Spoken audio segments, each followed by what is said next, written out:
Here we are here from I Square. It's Julian and Michael. We are in the I Square webinar series. We want to talk about relation and activations in time of Corona. So hope you get insights in the next 30 minutes. Welcome to our webinar here. It's now Julian and I who will speak today. This is also the advertising for the upcoming webinars next week. It will Carina de Lopez. She's a great speaker. Don't miss her. She'll talk about digital relation and activation next Wednesday, April 29th. And then it'll be Philipp Reiter, also an extremely great speaker, very innovative. He will speak about the system zero, from short contacts to long relations. But today it's Julian Seuffert. Julian is a psychologist. He's with the I Square team. Thank you very much. And it's, of course, also with Michael Schiessl. He's also a psychologist. Good. So we also want to highlight that we have a lot of ladies and men who are supporting us here. So it's Max Marie Wilmoth. She's also with us with the team. She's from the US, so she's done a lot on that. We have Matthias Rotensee, Dr. Matthias Rotensee. He's our science director. He's kind of the mastermind of this study. We have Volga Benjamin. Volga is representing I Square in India, so she was conducting the study there. We also want to mention Anastasia Derenko and Anne Seemann, who helped a lot with writing and things like that.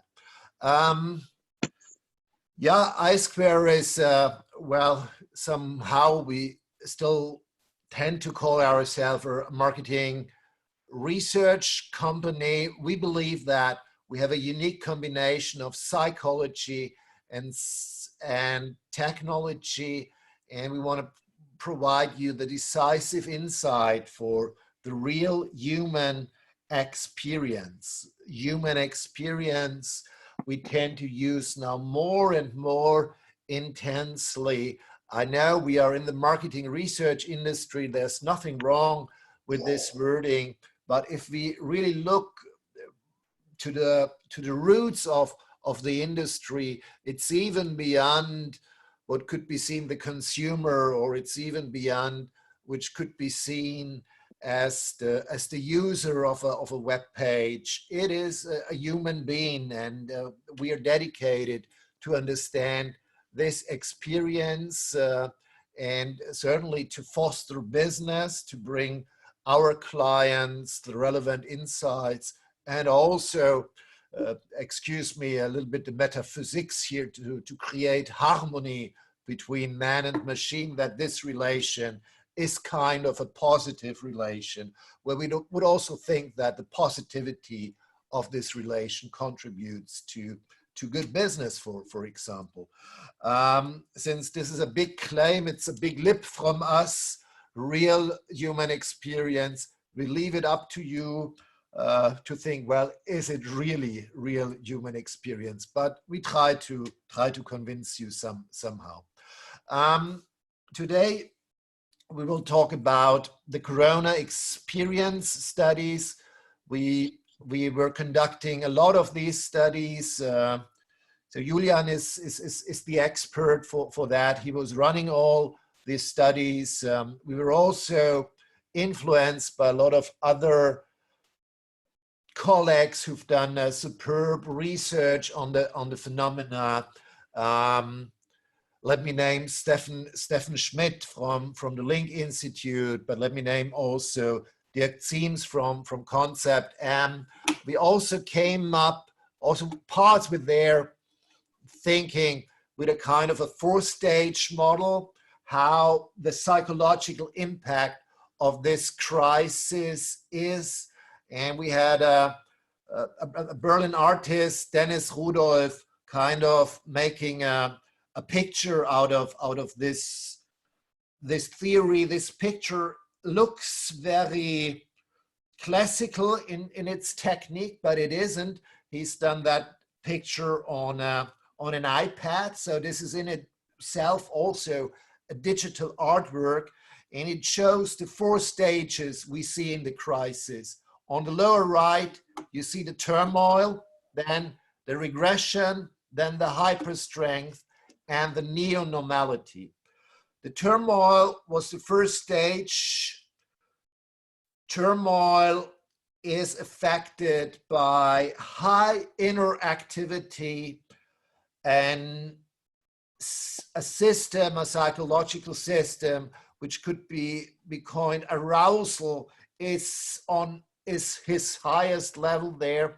There are also different parts of arousal. One is called, for instance, death arousal. That happens when people do bungee jumping, for instance. But here in this crisis, it was not about bungee jumping. It was not about fun.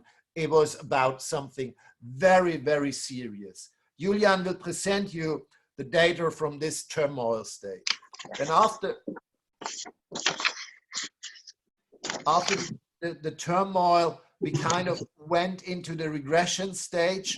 Regression is that when the stop happened, there's a psychological way of the stop, because arousal can't grow forever. It has to stop somewhere. It was certainly also the outer stop.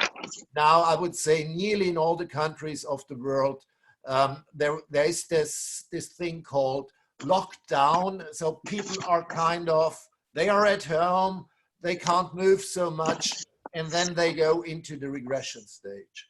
After regression comes hyperstrength, and then neo-normality. I'll elaborate later. I'll have now 5 minutes to give you the background on theory and some of the scholars we appreciate and we follow. I'll talk a bit about explicit and implicit, shiny words. I tend to use them for quite a while. For instance, the word implicit I learned from Mahzarin Banashi. Mahzarin, she is today a professor at Harvard University. At that time, she was a professor at Yale University. Her origin is from India, so which also connects her with these studies now, since we will also show a study from India. And Mahzarin, in social psychology, by the mid of the 90s, came up with new technologies and paradigms to measure in social psychology phenomena of prejudices. If you think about prejudices, there's a pronounced methodological issue, because if you ask people, their answer also always is affected by, for instance, their willingness. Do they really want to tell you the truth? And secondly, the answer of somebody is influenced by his mental ability. So does he really know what is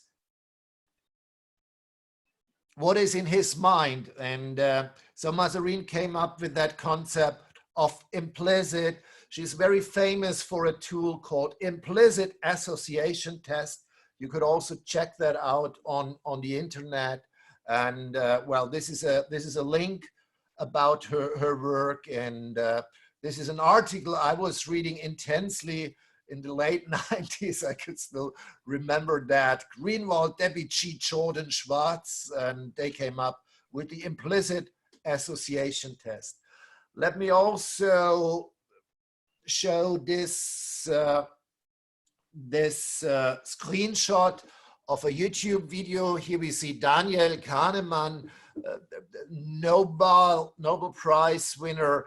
He has done, I would say, one of the most successful science books, Thinking Fast and Thinking Slow. What I coin implicit, he would coin system one, the kind of the fast reaction towards the thing. This is a lovely video. I talks at Google. You could find it on YouTube. And let me also mention Rosenblatt and Greenberg, US scholars who came up in the 80s and 90s with a theory which has the kind of heavy metal name terror management theory. And it's a very helpful theory to understand what was going on at the beginning of Corona, because it is about what is happening if people come in contact with death-related stimuli. And their theory basically says, first of all, it's an extremely big turmoil, and we have different forms of reactions. We're also going to use them now for a moment. Then you get a bit of a sense how the implicit measurement we used in this study works.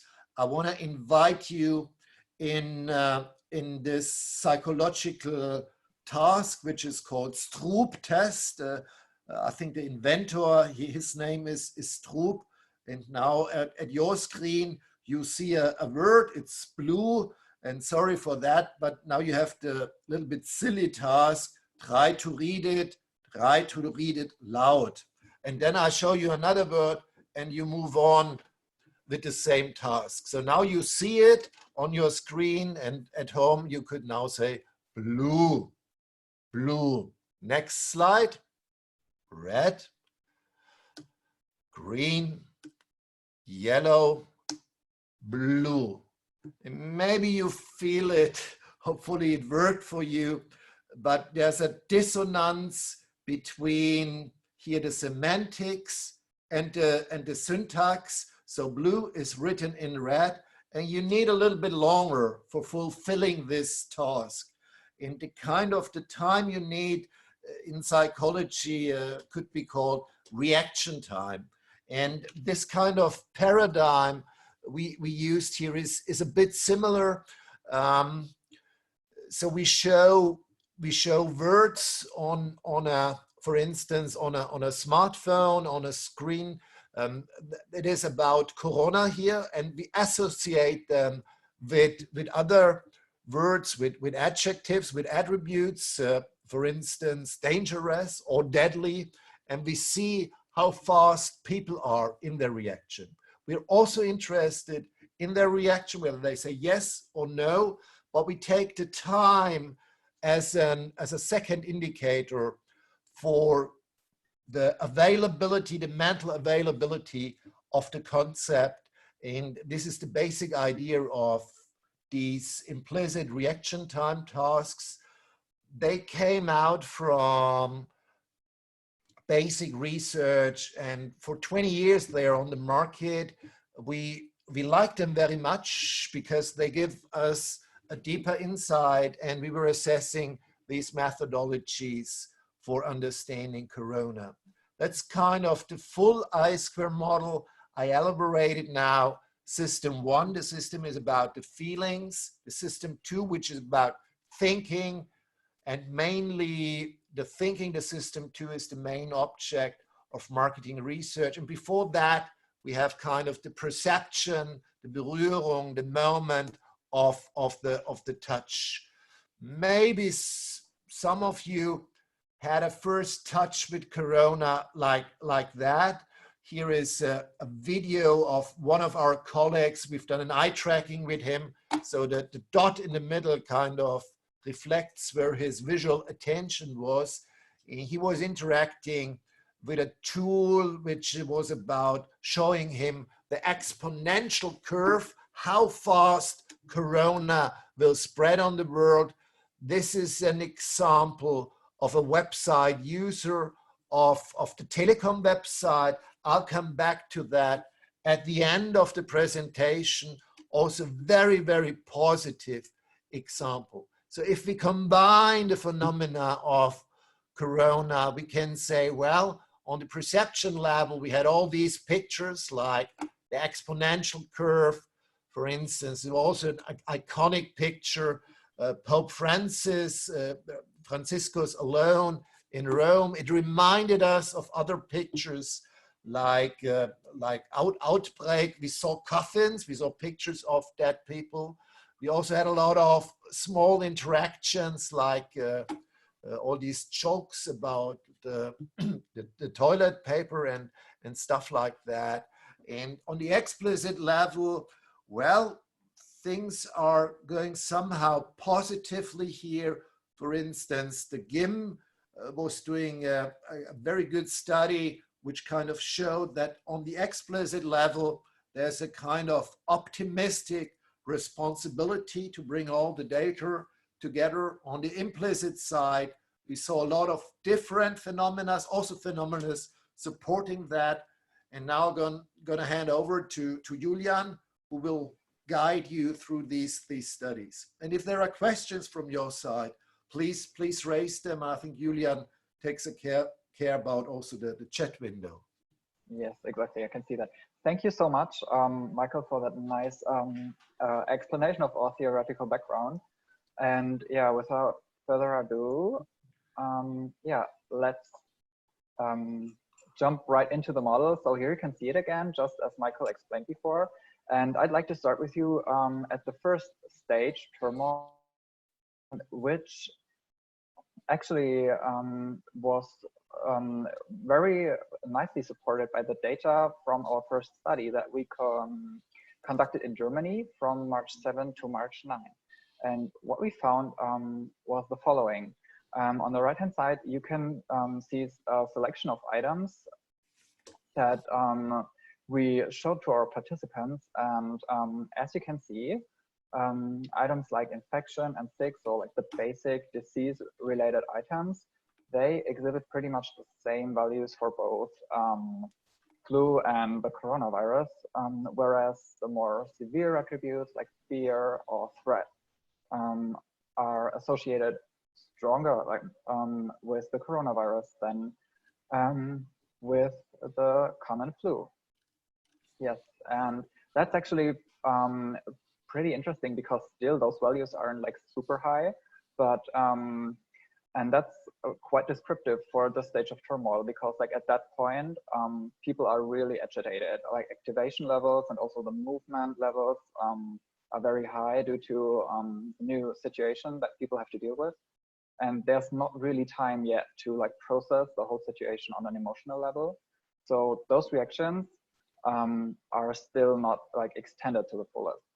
Yes, and that's basically what we found in the first study that we conducted. And it also got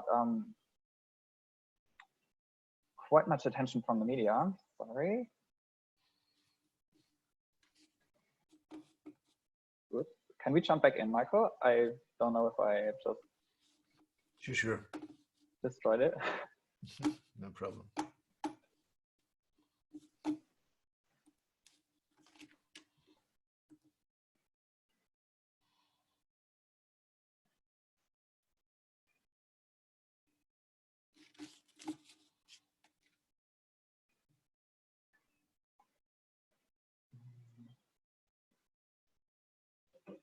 Julian, could you see my screen? No? Yes, I can see your screen, but we're like on the wrong page right now, and I can't really control it at the moment. Sorry.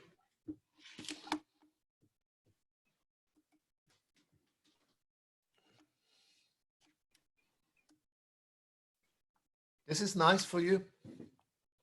I'm still not on the right page here, unfortunately, and it's also not the presentation mode.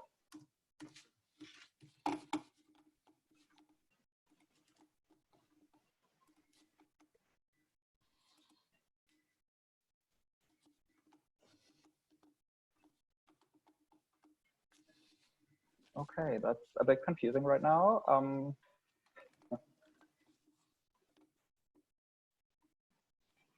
No, I'll do it. Let me do it. Sorry. Yeah, that's great. Thank you.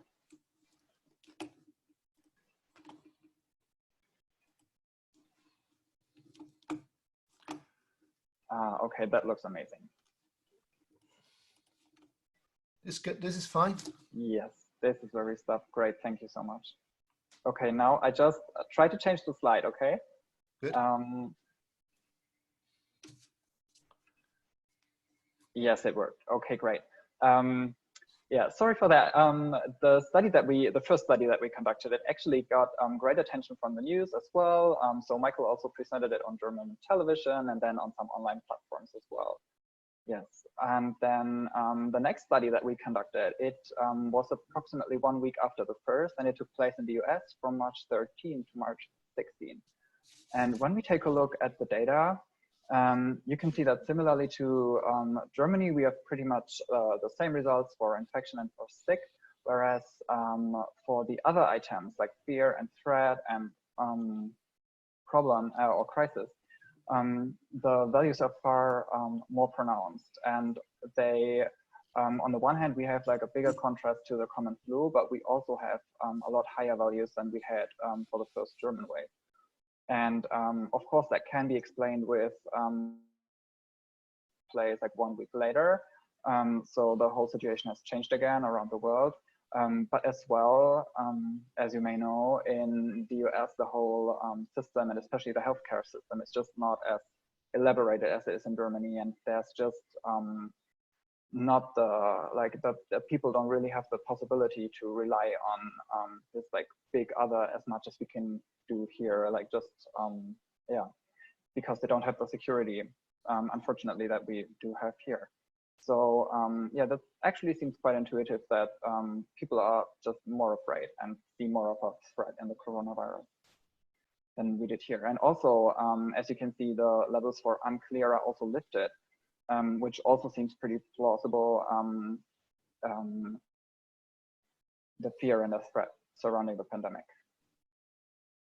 And also this study was quoted on the news, sorry, on ABC7, and also like on some online papers. Yeah. The third study that we conducted took place in Germany again. So it was kind of a follow-up to the first study, and it took place on March 30 to March 31st. And let me show you the results in a second, because for now, if you recall before in Germany, we were in the stage of turmoil, like a very activated, a state that is full of activation of movement. Whereas during these 3 weeks, we kind of proceeded through the wheel, and we're now in the stage of regression. So we turned from movement and a lot of activation and a lot of turmoil basically to a stage of more being at home and more like calming down, and also of having a lot more time to process the whole situation and having a lot more time to evaluate our emotional attitude towards the situation in a way. So as our data shows you, the associations have increased a lot. So we have a lot bigger contrast between flu and corona, and also the values for fear and for threat and problem, they have increased substantially to the first wave. So at that point, we were wondering, maybe we are actually more afraid than we thought in the beginning. And if we take a look at the direct comparison between the two German waves of the coronavirus, yeah, we see that that's actually the case. So during these 3 weeks, as you can see in that visual, all those very severe attributes like death, fear, and dying all increased substantially, whereas the feeling that the situation may be exaggerated decreased substantially. Yes, and in my eyes, that's a very impressive illustration of the of the stage in the corona model where we are now, because like people have time, people are at home, people are do have the time and the capacity to think over the situation, and maybe they've even encountered corona in one or the other way. And yeah, that's the findings from the second wave in Germany. Next, I'd like to move on to kind of a different cultural environment. So the last study that we conducted took place in India from March 31st to April 2nd, pretty much at the same time as the second German wave, which is why I'd like to show you the results in direct comparison instantly. So here you can see the results for the associations with the word corona in India and in Germany.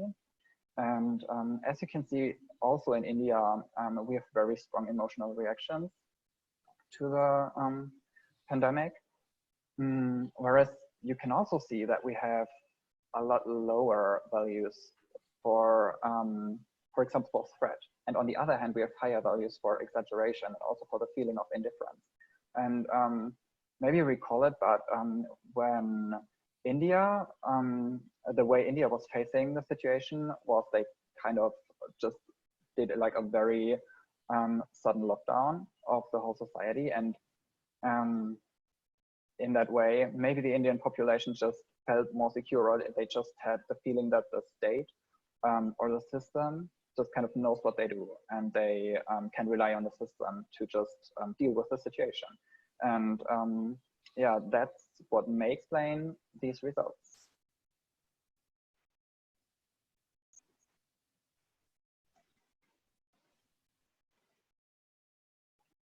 And to finish off with that presentation of the data that we collected, I'd like to show you like a little comparison of all the studies that we conducted, just so you can like see it all together. And in the on the left-hand side, we have we can see that all the countries actually, like even the first and the second wave of Germany, they have pretty similar levels regarding anxiety. With fear, it's a little different. Like we have, of course, during the first wave in Germany, which also took place before the actual lockdown in Germany, we have a lot lower values.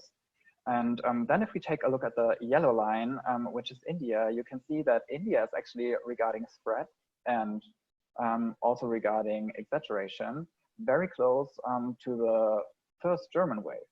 So yes, they seem to be a lot less worried about the pandemic. And on the other hand, the values for clarity in India are also a lot higher than in the other countries altogether.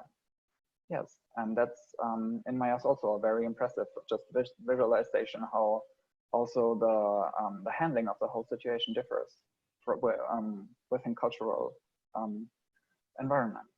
Yes, and with that being said, I would like to hand over to Michael again. Thank you very much, Julian, You're welcome.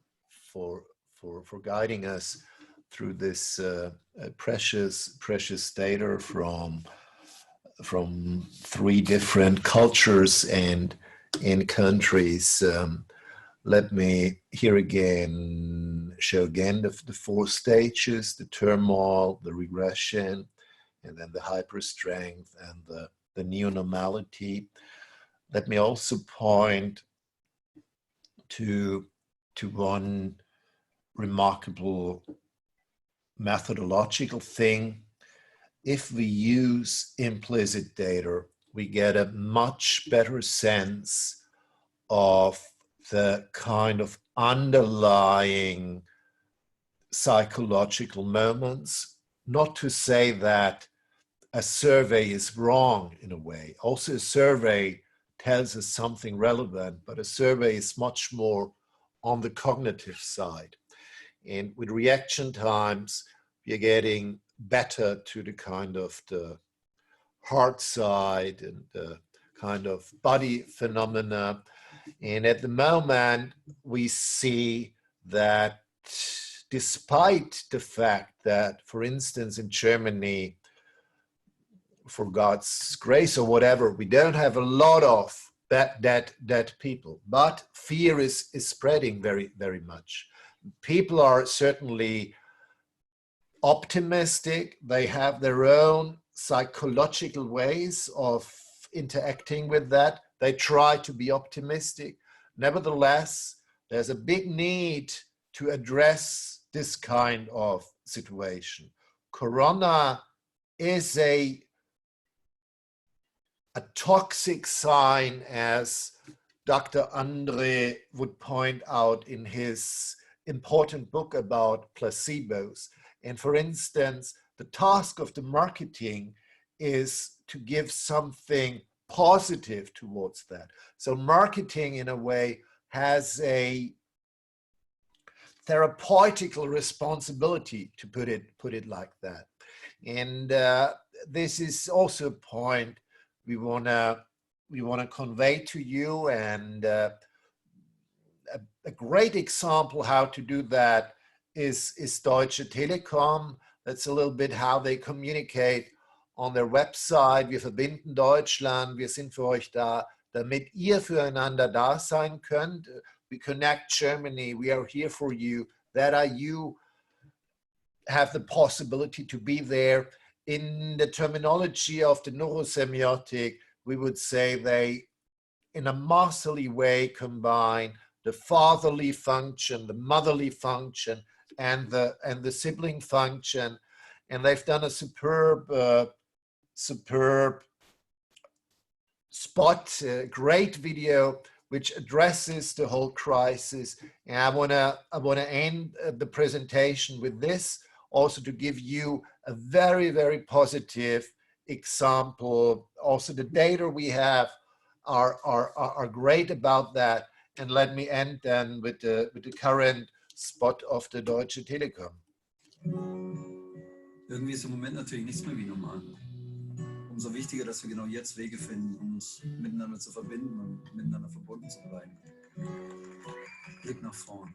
Mit jedem Tag, der dir Hoffnung gibt, mit jedem Ziel, das noch vor dir liegt, mit all der Sehnsucht, die in dir wächst, blick nach vorn.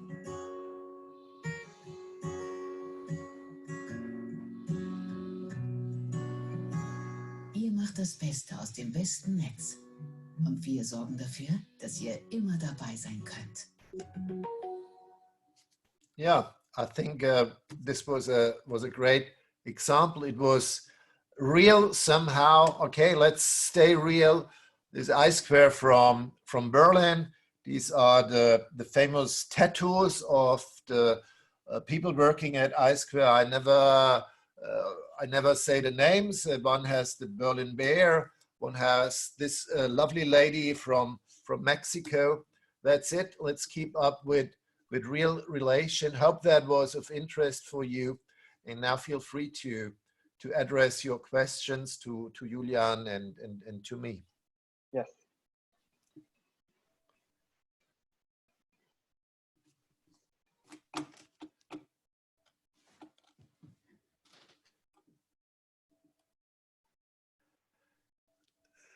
There's one question why India kind of has this different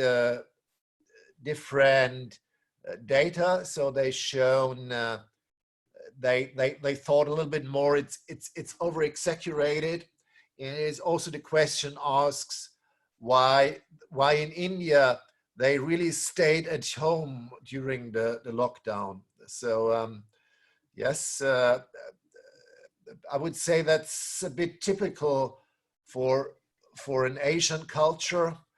To make it explain it very, very simple, they do what the government says because they have a different cultural model. Hofstede, a social psychologist of the 70s, has coined this name of collectivism.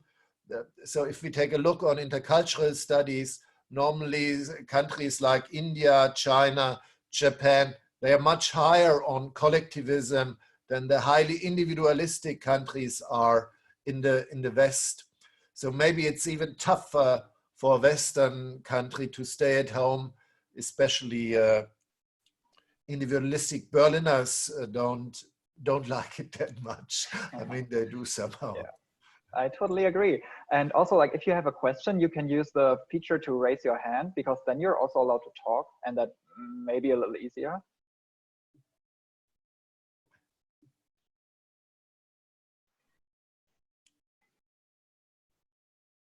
Good. But if there are no questions on your side, thank you very much. Thanks for your attention. Yeah. Thanks for your attention. Take care.